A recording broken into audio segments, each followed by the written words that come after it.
सत्याग्रह इस वक्त ट्रेंड कर रहा है ट्विटर पर।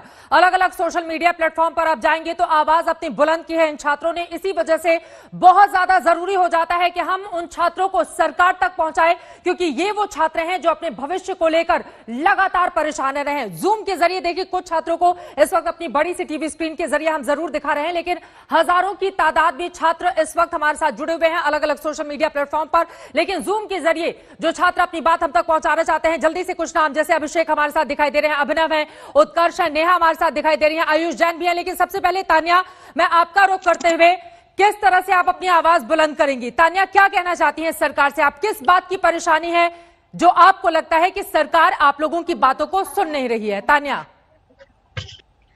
मैम, हम लोग का सेंटर 250 किलोमीटर दूर है यहाँ से। सुबह 2 बजे उठ के यहाँ से जाना पड़ेगा, फिर हम लोग वहाँ 7 बजे पहुंचेंगे। 3 घंटे मास्क लगाना पॉसिबल नहीं है, इतनी नींद में एग्जाम लिखना पॉसिबल नहीं है, बहुत ज्यादा तकलीफ होगी। मतलब 3 घंटे मास्क क्या लगाएं हम लोग, तो 1 घंटे लगाने के बाद भी सांस फूलने लगती है। ये बात सब समझ रहे हैं, फिर भी हम लोग 3 दिन से ट्विटर पे लगातार हैशटैग ट्रेंड कर रहा है हमारा, फिर भी ना सरकार को कोई मतलब नहीं है किसी चीज से, वो सुन ही नहीं रही है हमारी बात। ठीक है, ये महत्वपूर्ण बात है आप बोल रहे हैं। तानिश प्रभात भी हमारे साथ जुड़े हुए हैं, उमंग उसके बाद और कुमार आप लोगों के भी पास आऊंगी, लेकिन तानिश उसके पहले क्या कहना चाहते हैं आप?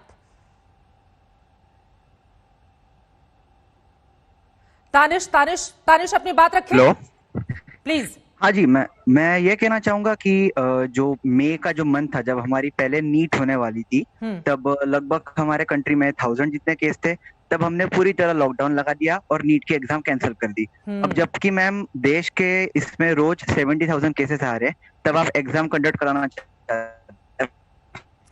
ये अपने आप में महत्वपूर्ण सवाल है। देखिए, तानिश बोल रहे हैं कि जब कोरोना के मामले कम थे तब तो हमने उस समय एग्जाम्स पर रोक लगा दिए थे। अब जब कोरोना के मामले लगातार बढ़ते हुए चले जा रहे हैं तो फिर आखिर सरकार इस तरह से क्यों कर रही है? छात्रों के साथ हजारों की तादाद में छात्रों की इस वक्त हमारे साथ मौजूदगी है, सभी अपनी आवाज भी बुलंद कर रहे हैं और आज तक के सोशल मीडिया प्लेटफॉर्म के जरिए भी कुछ और छात्र, देखिए एक एक करके लगातार हमारी कोशिश यही है कि जितने छात्र हमारे साथ इस वक्त लाइव जुड़े हुए हैं जूम के जरिए उनके चेहरे आप तक जरूर पहुंचाए, लेकिन इनमें से कुछ लोगों की प्रतिक्रिया ही मुझे लगता है एक दो प्रतिक्रिया और ले ले। अंजलि पांडे, अंजलि मायूस बैठी हुई हैं।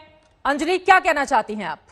यस मैम, मायूस तो मैम होना ही पड़ेगा, क्योंकि हम अपनी आवाज 4 दिन से उठा रहे हैं, 4-5 दिन से, और हमें कोई सुनने वाला नहीं है।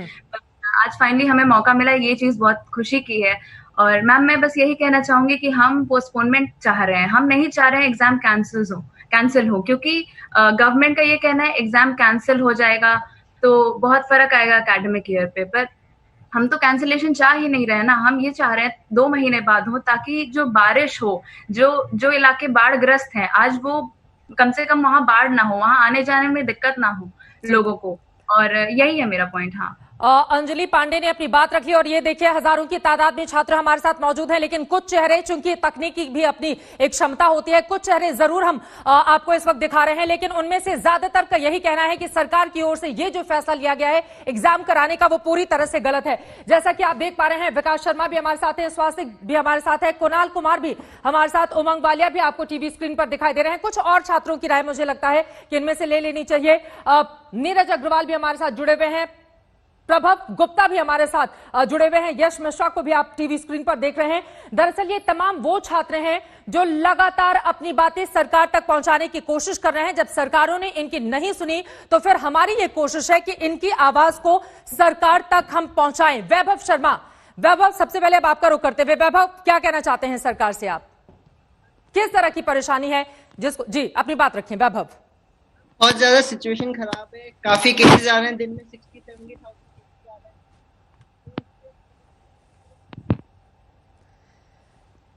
वैभव का यह कहना है कि दरअसल मामले लगातार बढ़ते हुए चले जा रहे हैं कोरोना के, ऐसे में जान हथेली पर रखकर अपने स्वास्थ्य के साथ खिलवाड़ करके हम ध्यान आखिर किस पे दे? दिनेश वर्मा भी हमारे साथ जुड़े हुए हैं, लेकिन उसके पहले दिव्येश, आपका रुख करते हुए आप क्या कहना चाहते हैं, कैसे अपनी बात सरकार तक पहुंचाएंगे? दिव्येश।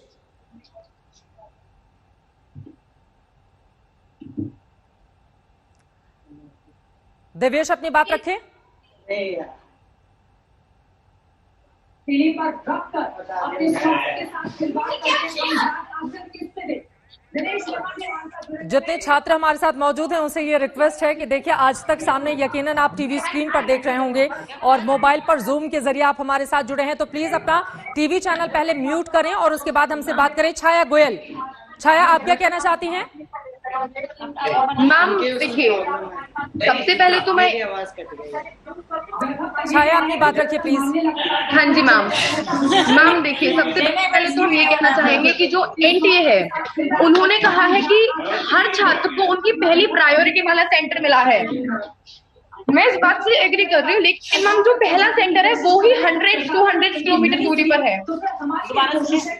फिर मैम दूसरी बात ये है, सुन लिया छाया हमने आपकी बात, चूंकि एक दिक्कत ये भी है कि छात्र हमें टीवी के जरिए भी सुन रहे हैं और दूसरा हमारे साथ जुड़े हुए हैं जूम आईडी के जरिए भी अपनी बात पहुंचा रहे हैं। लेकिन तीन बड़ी बातें रोहित जो इन छात्रों से बातचीत के जरिए निकलकर सामने आई हैं।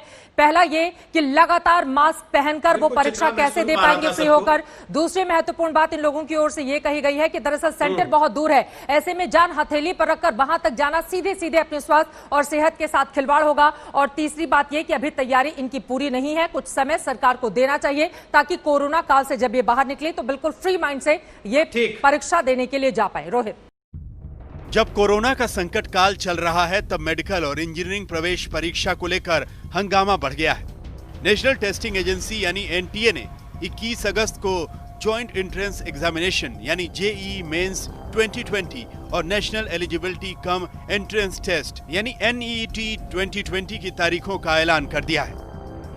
जेईई मेंस 1 से 6 सितंबर के बीच और नीट की परीक्षा 13 सितंबर को होगी।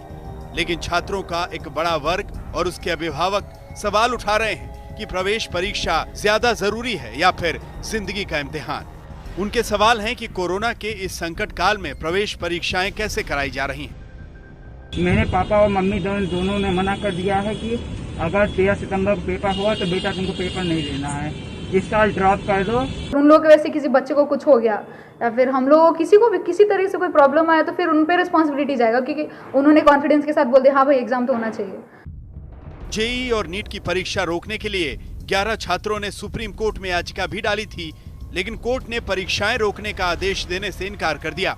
अब छात्रों के विरोध के बीच राजनीतिक दलों ने भी मुद्दा उठा लिया है। कांग्रेस सांसद राहुल गांधी ने कहा, आज हमारे लाखों छात्र सरकार से कुछ कह रहे हैं। एनईईटी जेईई परीक्षा के बारे में उनकी बात सुनी जानी चाहिए और सरकार को एक सार्थक हल निकालना चाहिए। दिल्ली के उप मुख्यमंत्री मनीष सिसोदिया ने भी प्रवेश परीक्षाएं कराए जाने का विरोध किया है। आज दिल्ली में आप 1000 लोगों का टेस्ट करिए, 70 लोग, 80 लोग, 60 लोग रोजाना पॉजिटिव आ रहे हैं, मतलब 6% 7% लोग रोजाना पॉजिटिव आ रहे हैं। आप कह रहे हो हम बच्चों को स्कूल में बुलाएंगे, कॉलेज में बुलाएंगे, उनके एग्जामिनेशन सेंटर पे बुलाएंगे।